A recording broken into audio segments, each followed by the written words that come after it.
So where's to start? I got my Afghan visa in Pakistan, which cost me around $80. I did this in Islamabad, the capital of Pakistan. After that, I stayed one night in Peshawar before crossing to Torkham border between Pakistan and Afghanistan. Here you can see when I crossed the border. If you're more interested in the border crossing itself, I talk about it in detail in the previous video. This land crossing was a bit complicated also because I had already been traveling for half a year and I was completely exhausted. So it was a huge help that I was going to a friend's place in Kabul, Afghanistan, who arranged a taxi for me, which made my trip much more comfortable. Otherwise, if you don't know anyone, you just cross the border and take a shared taxi where several people sit together, and that will take you to Kabul. Getting an Afghan visa in Europe, in my opinion, is much more complicated and expensive, which is why I did it in Pakistan. Even though it's quite exhausting to cross the land border in one day, it has a big advantage. You see beautiful mountains, river, and the lovely little villages along the way. Already in the first hours, you can get a glimpse of Afghan rural life. From the border, it takes about 2 to 3 hours to get to Kabul. We stopped once for a toilet break. You have to take your shoes off to get into the toilet. I was so surprised. And that we also stopped for food. If you're coming to Afghanistan directly from Europe or the Western world, you'll be completely shocked at how different the world is. This world is. But since I had already been traveling in Asia for half a year and had been in Pakistan before, which is a total chaos. Don't take it the wrong way. I love Pakistan and Pakistani people. I really do. I would go back forever. But after Pakistan, Afghanistan felt a little bit more neat, a bit more sophisticated. So already in the first hours, I felt like, wow, this is really cool. I kind of like it so far. Afghan food deserves its own separate video. It's insanely creative, and the spices they use I had never even heard of in my life. The first hours were stressful because I hadn't told anyone that I was coming to Afghanistan, not even my family. Only I had two friends that knew. This was partly a spontaneous, partly half-organized decision. I didn't want to stress myself because everyone kept saying, don't go there, forget it. And I was like, okay, I'll just go anyway. I only told my parents that I was in Kabul after I had arrived safely, because until then I didn't want to stress them out. In Kabul, I was lucky with my accommodation. I stayed at a friend's place. I'm really grateful for that. Then we headed downtown and I got a SIM card. So I had an Afghan number too. We went to a shopping mall because I needed to exchange money. I didn't have any dollars or euros, only Pakistani rupees. So I exchanged those into Afghan currency. In the mall, women were working, selling ordinary women's clothes. Later, I'll also talk about how Western media distorts the reality. After that, they took me to register myself because when you arrive to Afghanistan, you must register yourself by the second day. Here are the shops with women clothes, and there was also a gym. We'll go there too. I'll make a separate video about Afghan gyms. They also sold jewelry, but that was for women, not for men. We'll also talk about the situation of women separately because, of course, it's not good, but in Western media exaggerates the things a lot. Excuse my recording, it's really like basic because, trust me, by time I'll get better. Here's the gym. Later, we went back to my accommodation where dinner was already being prepared. It was some kind of meatball with apricots inside. I was blown away, like, wow, that's so creative. On TV, I even saw a woman without a burqa reading the news. I asked about it, and they told me that some TV channels broadcast from outside Afghanistan, or maybe even from Iran, so women there don't need to cover themselves on TV, seemingly. Here is my accommodation and the friends of my friends who hosted me. Later we will later we went for an evening drive. Now let's talk about women's issue. Some people might say it's easier for me because I'm a man, but I want to say that that when I prepared my Afghan trip, I watched the content of two female vloggers who had traveled to Afghanistan alone. By the way, we stopped for fuel. I thought I'd calculate the price for petrol, but I forgot whether it was 59 or 590. Can't remember. Anyway, I'll make a separate video about situation of women later. The next morning I had breakfast. By then I was already hooked on chai, milk tea in Pakistan. I absolutely love it and would drink it only all day long. Then we visited a school because a friend of mine has some schools. Also, I'll make separate video about the school visit, but there's just a little preview of how the kids welcomed me. Later, we will talk about, well, sorry, later we will talk about how embassies completely withdrew from Afghanistan after the Taliban took power in 2021. So there is no Hungarian embassy in Kabul. I wrote to the Hungarian embassy in Pakistan to let them know I would go to Afghanistan. Of course, they replied, "Don't go there." Then came the big moment. They had a traditional Afghan clothes made for me. For a wedding I was invited to. I could choose the material and the color myself. Having clothes made in Afghanistan or Pakistan is very cheap and it's tailored exactly for your size. My host told me that there would be a huge wedding, and I got so excited, especially when he said I will have traditional Afghan clothes. The next day started slowly. I couldn't really go anywhere alone because they were so protective of me.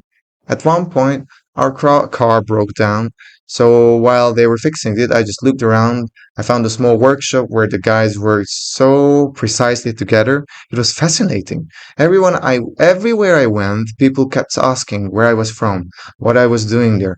Nobody knew Hungary, so I usually said Central Europe. So if you're watching this from Afghanistan, now please know where Hungary is, because I'm coming this year as well. Later, my host took me around Kabul.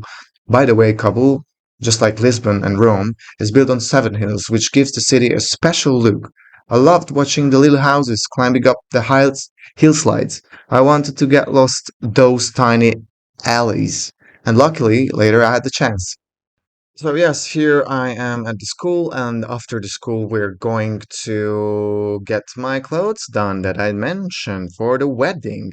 I was super excited, and guys, next videos, I don't know when, but I'm gonna show you a real Afghan wedding. I was super lucky to go.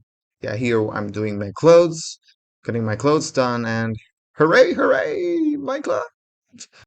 So we also visited Babur's garden created by Babur, although this is not what you see on the screen because I'll have a pre-written text and I'm reading it too fast, sorry. But you know what I'm doing right now? I'm just like translating the original Hungarian video into English, and I have just too many videos to work on and I don't have the time to provide you a professional video. Sorry, the professional videos will come in a month. Until then, this is what I have. Okay, so we visited Babur's garden created by Babur. He is the founder of the Mughal Empire in the 15,000s, and it's also his burial place. Maybe the garden itself isn't such a big deal, but it has a special charm. The hills, the houses, the autumn leaves, it all made the place beautiful. On one sad note, in 2022, the Taliban officially banned women from visiting parks, gyms, and amusement parks. That's their rule, but I'll cover this more deeply in my video about women's lives. After Babur's garden, we visited more places, also talked to girls working in clothes shops, which again shows the Western media exaggerates. They often claim you can't even speak to women in Afghanistan, but I did. Of course, women's situation is bad, but the Western media adds more layers of negativity. Back home, preparations were underway for the wedding. There was also a pre-wedding dinner where men and women sat separately. After the dinner, there was no music, no dancing. Those are also forbidden. So we just sat in the dark, not in the dark, sorry. So we just sat and drank tea and chatted. People very curious about me since it's rare for a foreigner to take part in such a family event. The next day, my guide, an older man, took me to different places, but we misunderstood each other because he didn't speak my language, any language I knew. For example, I wanted to stay longer in the market, but he thought his job was just to bring me there and back quickly. Eventually, I gave up and decided I'd come back on my own later. Kabul felt safe enough for me to go alone, and later in the week I did just that. I'll make a separate video about Kabul's famous birds market because I love birds. This time I only had about 15 minutes there, but I later but later I'll spend hours there. Then we went to one of Kabul's most important sites, the Ziarat-e Sakhi Mosque, a Shia shrine. For me, it was a must-see. I had planned it even before arriving to Afghanistan. The blue tiles and the architecture are breathtaking. Since I looked foreign, I wasn't really wearing local clothes. A crowd quickly gathered around me, but I loved chatting with people, making friends everywhere. Even now, many of them still message me on WhatsApp.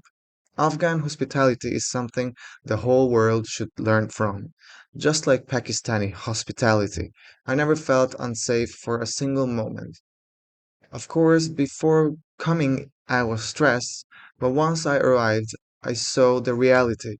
I felt calm and peaceful. Finally, the trailer finished my Afghan outfit for the wedding, and in the next video, you'll see the whole wedding.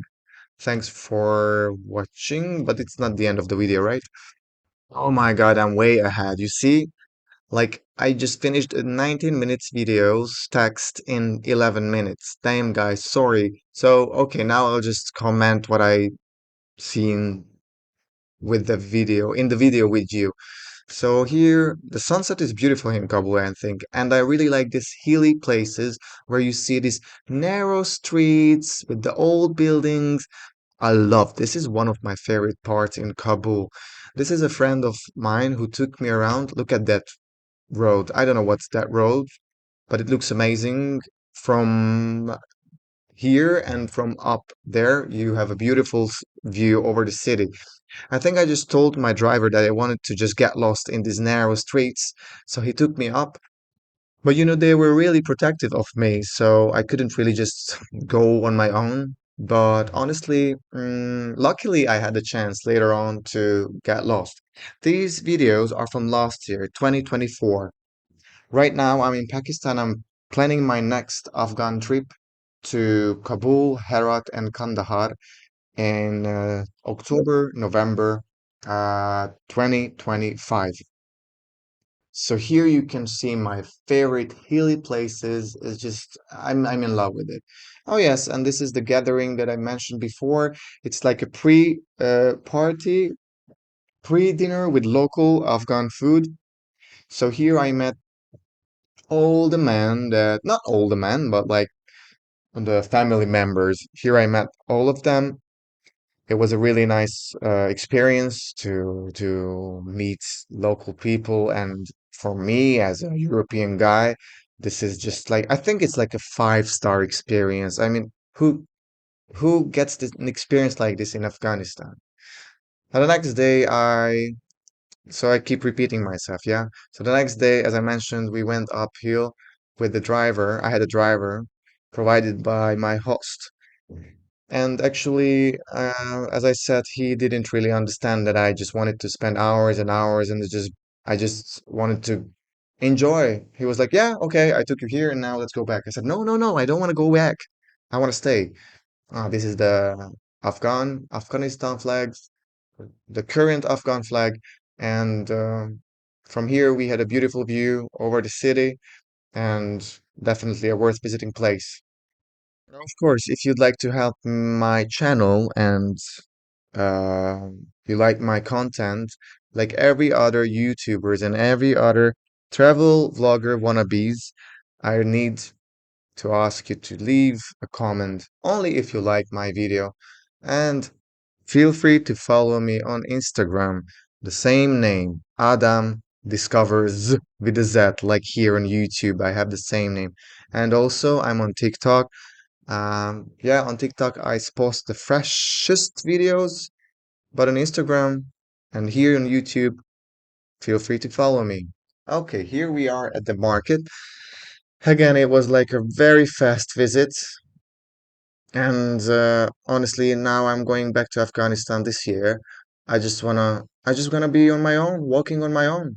It's totally okay to walk alone in Kabul. So my initial goal was to see the bird market, and this is where we went. But again, it was really a short visit. All right, I'm a huge bird fan, and actually, I was attacked by some commenters that, oh my God, these birds are kept illegally and stuff like that. I'll talk about this later in the specific bird market video. So yes, I'm aware of that, but okay, I love birds, so I will go and see them anyway. So after the bird market, we were going to head to, which I thought was the Blue Mosque, yeah. But actually, the Blue Mosque is in Mazar Sharif, which I will be visiting as well. You will see that as well. But here, at this point, at this stage, I really thought that this was the Blue Mosque, but it's not. And actually, it's pretty hard to access this building. Like, even when I told my local friends I want to see this, they knew about it, but they didn't know how to get here. So, anyway, this building is mesmerizing. I'm super in love with it. I think it's should be Kabul's symbol because the tiles, the architecture, the design is just something to mention. So this is the Ziarat-e Sakhi Mosque. Ah, guys, this is amazing. Look at this. From inside, I just lost my breath. Like, what is happening here? Like, I want to have my house, future house, with the same tiles and the same motifs. That's beautiful. So if there's any Afghani person watching my video right now, I'm super happy to hear your recommendation in Kabul because I'm coming back this year. Yes, so here is a usual picture that I had every day when I was walking around in Afghanistan. Many people told me that I look Pashtun or at least or I look Afghan, but even though people noticed that I was a foreigner. Now how? How do they notice? Okay, I was wearing European clothes, but so did they, some of them. Anyhow, these guys show me some hole where I should have crossed or go through, but I said, yeah, not this is time. Do you know, guys, why do they cross that hole? Because I forgot. This is from last year, so I just can't keep up with my videos anymore. So what I need to tell you is that Afghan people are super friendly, and everywhere I went, they just had the biggest smile on their faces. And I look at these guys, they're smiling, chatty, they're all interested to get to know someone from a different country. So this genuine interest is just precious, I think. One more glimpse on my favorite hills where we will get lost. I will get lost on purpose and driving through this area as well. And actually, I found it pretty funny that some of the Afghan cars had number plates from different countries. I even saw one from Hungary. Guys, look at this. This is my clothes for the wedding. So the next video, I'm gonna go to a wedding. You will see the wedding. Follow me on Instagram, follow me here, because you will see an amazing wedding. And here we are on the way to the wedding. See you!